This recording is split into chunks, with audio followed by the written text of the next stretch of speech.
खुशामदीद कहता हूँ, वो आए हैं। ये शहर कलकत्ता 300 साल पुराना शहर कलकत्ता है। ये हिंदुस्तान का कल्चरल हब है, कल्चरल सेंटर है। आज फाइनेंशियल सेंटर के हिसाब से हम लोग जानते हैं मुंबई को, और सकाफती और कल्चरल हब के हिसाब से जाना पहचाना ये शहर कलकत्ता है। और वहीम साहब अभी कह रहे थे कुर्सियां खाली है, कुर्सियों पर मत जाइए, क्वालिटी पर जाइए, क्वालिटी के लोग आए हैं या नहीं आपके। ये आज जो लोग यहाँ पर आए हैं, एक भी आदमी मैंने नहीं देखा कि उठ के चले गए। सभी आपके इस प्रोग्राम को सराह रहे हैं और आपको कम से कम गालिब और मीर तकी मीर और आप इकबाल को लीजिए, फयाज साहब को लीजिए, फैज अहमद को लीजिए। आज पकड़ते पकड़ते वहीम साहब के हाथ और हम सबों के जरिए कम से कम कलकत्ता पहुंचा ईरान के लोगों को हम लोग ने यहाँ ले आए हैं लोग। यही बहुत बड़ी खूबी है।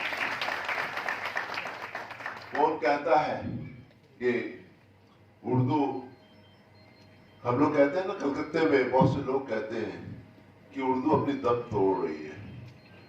मैं गया था नेशनल लाइब्रेरी में, वहाँ एक प्रोग्राम हुआ था, उर्दू का जश्न मनाया गया, जश्न उर्दू मनाया गया था।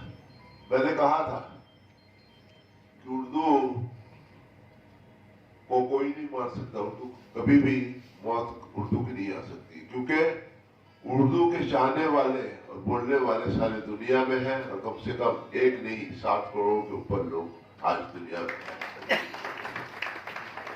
आप देखिए उर्दू 15वीं सदी की ये जबान आज 22 सदी में अगर जिंदा है, और हम लोग ये कह सकते हैं कि ये जबान कम से कम हर जगह बोली जाती है दुनिया के किसी कोने में। अमेरिका में चले जाइए, लंदन में चले जाइए, हाँ उर्दू सब कॉन्टिनेंट में ज्यादा बोली जाती है, पाकिस्तान और हिंदुस्तान में ज्यादा बोली जाती है, लेकिन क्यों? अब चले जाइए दुबई, वहां नहीं बोली जाती। उसमें आज एक और इजाफा हुआ कि आज हम ईरान का सफर कर रहे हैं। इससे पहले हमने मिस्र में ही यूसुफ आमिर साहब को भी दिया था अवार्ड। ये आज ईरान की तरफ है, और ये मेमोरियल अवार्ड कलकत्ते से शुरू होकर नेशनल लेवल पे हुआ, और अब गुज़श्ता 2-3 साल से हम इंटरनेशनल लेवल पे आलमी पैमाने पर ये अवार्ड लोगों को दे रहे हैं। और ये अवार्ड देने का मकसद यही है कि ये उदब के और सकाफत के और जो लोग खिदमत कर रहे हैं बिलौस, उनको हम नवाजें उससे। और इस अवार्ड की अहमियत और बढ़ते जा रही है, क्योंकि अब इंडिया में नहीं बाहर भी हम मुनक़िद किए, और दिल्ली में हो चुका है ये अवार्ड, और एक शहर हमारे बम्बई में भी अवार्ड मुनक़िद हमने किया है।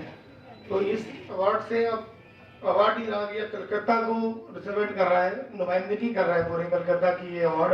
अब जब भी सूफी जमील का अवार्ड का नाम आता है तो साथ में कलकत्ता जोड़ता है, जब कलकत्ता का नाम जोड़ता है तो कलकत्ता की सहाफत, यहाँ के लोग और हर चीज़ अब यहाँ फैल रही है। तो मुझे खुशी होती है कि साथ साथ दोनों चीज़ इतना चल रही है, अवार्ड भी चल रहा है।